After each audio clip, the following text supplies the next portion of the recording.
τώρα ένα τραγούδι αγάπης, πάθους, ποιητικής αποξένωσης, σεξουαλικής αυτονομίας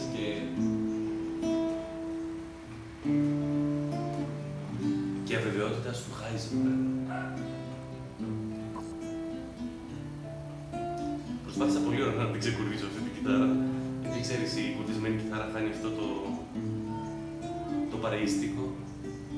Πώς να σου πω ότι φταίω? Πώς φταίω για όλα εγώ? Πώς να σου το πω αφού φταίω? Αφού τα λόγια να βρω δεν μπορώ. Γυρνάω τα βράδια στους δρόμους. Γυρνάω μήπως σε βρω. Γυρνάω στους δρόμους. Σε μπαρ, σε φαγάδικα, σε κάθε στενό. Σε βαριά ξενυχτάδικα, σε βαριά ξενυχτάδικα.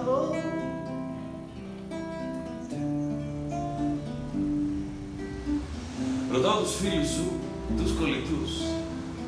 Ρωτάω στους δρόμους, κοινούς μας γνωστούς και ρωτάω μη σε είδαν και δεν σε είδα εγώ. Ρωτάω τους τύπους που πουλάνε ξυστό. Έτσι να μπουκώνουν τα μικρόφωνα.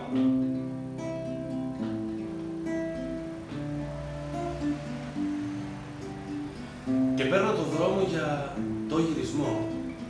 Το άδειο μου σπίτι να γεμίσω καπνό, να πιω ένα μπουκάλι από άθλιο πιωτό και ύστερα μόνος μου να κοιμηθώ.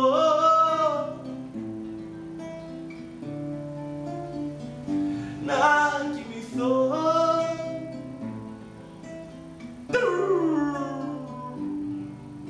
Και τώρα θα αρχίσω να κλαίω. Να κλαίω ώσπου να κοιμηθώ. Και μόλις ξυπνήσω θα λέω γαμώτη μου!